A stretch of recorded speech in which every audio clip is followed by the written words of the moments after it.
성도 여러분 안녕하십니까? 2022년 5월 21일 토요 새벽 말씀 함께 나누겠습니다. 함께 나누실 하나님 말씀은 고린도전서 10장 1절에서 13절입니다. 본문에서는 자유를 절제함에 대한 바울의 가르침이 기록되어 있습니다. 본문을 통해 방종하는 자 되지 말아야 함과 성도는 하나님의 도움으로 모든 시험을 능히 감당할 수 있음에 대한 말씀 묵상하겠습니다. 첫째 묵상할 내용은 방종하는 자 되지 말아야 한다는 것입니다. 본문 1절에 보시면 형제들아 나는 너희가 알지 못하기를 원하지 아니하노니 우리 조상들이 다 구름 아래에 있고 바다 가운데로 지나며 라고 하였습니다. 바울은 고린도 교회 성도들에게 유대인들의 조상에 대한 이야기를 시작하고 있습니다. 바울은 왜 유대인들의 조상 이야기를 하는 걸까요? 그것은 본문 앞장인 9장 마지막 절과 연관되어 있다 할 수 있습니다. 고린도전서 9장 27절에 보시면 바울은 내가 내 몸을 저 복종하게 함은 내가 남에게 전파한 후에 자신이 도리어 버림을 당할까 두려워함이로다 라고 하였습니다. 여기서 바울이 자기 몸을 저 복종한다는 것은 절제를 의미합니다. 왜 바울은 절제한다고 했습니까?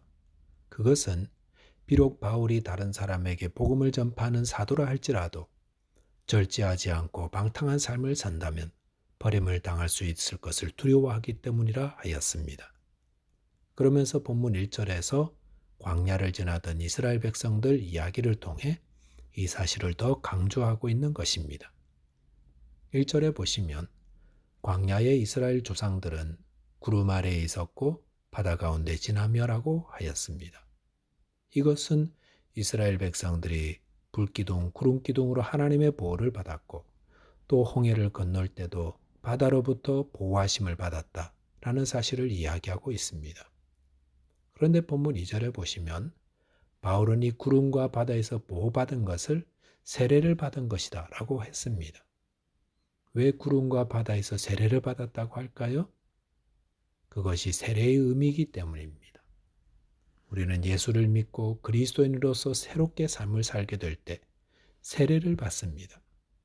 그와 마찬가지로 이스라엘 백성들도 불기둥, 구름기둥으로 보호를 받고 또 홍해에서 안전하게 보호되는 사건을 통해 하나님의 백성으로 새로운 삶을 살게 되었다는 것입니다. 본문 3절에 보시면 다 같은 신령한 음식을 먹으며 라고 한 것은 이스라엘 백성들이 광야에서 만나를 먹은 것을 의미하며 이것은 또한 신약의 성도들이 성만찬 때 먹는 떡을 의미합니다. 본문 4절에서는 다 같은 신령한 음료를 마셨으며 라고 하였는데 이것은 이스라엘 백성들이 광야에서 반석에서 나오는 물을 마신 것으로서 신약 성도들이 성만찬 때 마시는 포도주를 상징합니다. 이렇게 이스라엘 백성들이나 신약의 성도들은 모두 세례를 받고 신령한 떡을 먹고 음료를 마신 자들이었습니다. 그런데 본문 5절에 보시면 그러나 그들의 다수를 하나님이 기뻐하지 아니하셨으므로 그들이 광야에서 멸망을 받았느니라 라고 하였습니다. 여기 보시면 하나님이 그들의 다수를 기뻐하지 않았고 그들이 광야에서 멸망을 받았다고 했습니다. 바울은 왜 이스라엘이 하나님의 보호를 받고 구름과 바다에서 세례도 받았고 신령한 떡과 음료도 마셨는데 멸망했을까? 그 이유를 설명하려고 합니다. 그러면서 궁극적으로 무슨 말을 하려는 것입니까? 6절에 보시면 이를 통해 고린도 교회 성도들이 교훈을 얻게 되기를 바라고 있는 겁니다. 즉 고린도 교회 성도들은 세례도 받았고 성만찬의 떡과 포도주도 다 마시는 하나님의 은혜에 참여한 자들입니다. 그들은 모두 광야의 이스라엘 백성들과 똑같은 은혜에 동참한 자들입니다. 그런데도 하나님이 그들의 숫자가 아무리 많았어도 그들을 버리셨습니다. 왜 그렇습니까? 자신들이 받은 은혜에 취하여 절제하지 않고 방만한 삶을 살았기 때문입니다. 나는 세례도 받았고 성만찬에 참석하기 때문에 나는 아무렇게나 살아도 다 구원받을 거야 라면서 7절에 보시면 그들은 우상 숭배를 하였다가 멸망하였고 8절에 보시면 음행하다가 멸망했고 9절에서는 주를 시험하다가 멸망했고 10절에서는 원망하는 방만한 자로 살다가 다 멸망했다는 것입니다. 그래서 11절에서는 이런 일을 통해 본보기를 삼으라 하였습니다.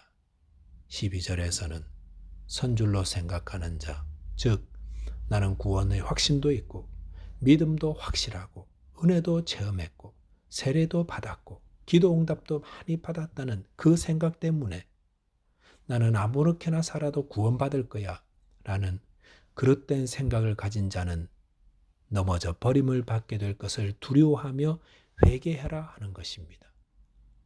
죄 가운데 거하며 방종하며 사는 사람은 아무리 많은 은혜를 체험했더라도 구원받지 못합니다. 저와 여러분께서 하나님이 주신 은혜의 구원을 감사하며 자신에게 주어진 자유를 절제함으로 버림을 당하지 않는 자 되시기 바라겠습니다. 두 번째 묵상할 내용은 성도는 하나님의 섭리와 도움으로 모든 시험을 능히 감당할 수 있다는 것입니다. 본문 13절에 보시면 사람이 감당할 시험 밖에는 너희가 당한 것이 없나니 오직 하나님은 미쁘사 너희가 감당하지 못할 시험당함을 허락하지 아니하시고 시험당할 즈음에 또한 피할 길을 내사 너희로 능히 감당하게 하시느니라라고 하였습니다. 바울은 성도를 무너뜨리는 방종을 조심하며 절제하라고 경고한 후에 이제는 성도를 무너뜨릴 수 있는 시험에 대한 교훈을 이야기하고 있습니다. 여기 보시면 사람이 감당할 시험 밖에는 너희가 당한 것이 없나니 라고 하였습니다. 이 말씀은 얼마나 우리를 안심하게 하고 또 힘을 주십니까? 우리는 우리가 감당하지 못할 시험을 만나지 않습니다. 그 말은 우리에게 다가오는 모든 시험을 우리는 능히 다 감당할 수 있다는 것입니다. 그것은 하나님의 약속입니다. 욥이 시험을 당할 때 그것은 감당할 시험이었습니다. 물론 극심한 시험을 만나 욥이 살 소망까지 끊어질 정도였지만 하나님은 욥의 믿음을 하시고 또 욥이 능히 감당할 시험을 주셨던 것입니다. 어떤 시험을 만나든 우리는 이 말씀을 꼭 기억해야 합니다. 이 시험은 내가 감당할 만한 시험이다 라는 것입니다. 또한 하나님은 미쁘사 너희가 감당하지 못할 시험당함을 허락하지 아니하시고 시험당할 즈음에 또한 피할 길을 내사 너희로 능히 감당하게 하시느니라 라고 하였습니다. 여기 나오는 세 동사, 즉 허락하지 아니하시고 라는 말과 피할 길을 내사 라는 말, 또 능히 감당하게 하신다 라는 말의 주어가 누구입니까? 하나님이십니다. 그 말은 우리가 당하는 모든 시험에 하나님의 섭리와 인도가 있다는 것입니다. 왜 우리는 시험을 당할 때 나는 이 시험을 능히 잘 감당할 수 있어라고 확신할 수 있습니까? 그것은 이 시험을 감당할 힘이 하나님께 있기 때문입니다. 먼저 하나님이 우리가 감당치 못할 시험당함을 허락하지 않으셨습니다. 그것이 하나님의 뜻이요 약속입니다. 또한 우리가 혹 감당 못할 시험을 만나게 하셨을 때는 시험당할 즈음에 피하게 해주십니다. 누가요? 하나님께서. 그래서 우리가 시험을 능히 감당하게 되는 것입니다. 하나님은 미쁘신 분입니다. 하나님은 신실하며 믿을만한 분이다라는 의미입니다. 하나님의 약속은 절대로 변함없이 그대로 이루어집니다. 성도 여러분, 우리는 어떤 시험이든 능히 잘 감당할 수 있습니다. 이것을 믿으시기 바랍니다. 그 시험이 우리를 무너뜨리려는 사탄의 시험이든 아니면 우리를 더 강하게 세우시려는 하나님의 연단케 하심이든 그 어떤 것이든 우리는 능히 감당할 수 있습니다. 왜냐하면 내게 능력 주시는 자 안에서 내가 모든 것을 감당할 수 있기 때문입니다. 말씀을 정리하겠습니다. 성도는 세례와 같은 외적인 신앙적 경험을 믿고 방만하게 지내지 말고 절제해야 합니다. 또한 어떤 시험이든 하나님의 섭리와 능력 안에서 능히 잘 감당할 수 있음을 확신하며 담대해야 합니다. 기도하겠습니다.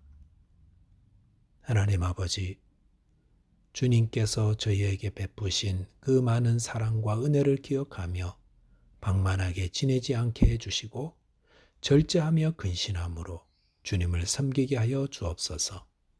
또한 어떤 문제나 어려움도 능히 감당케 하신다는 주님의 말씀을 믿고 의지하여 담대하며 승리하게 하여 주옵소서. 예수 그리스도 이름으로 기도하옵나이다. 아멘. 오늘도 믿음 안에서 승리하는 하루 되시기 바라겠습니다. 감사합니다.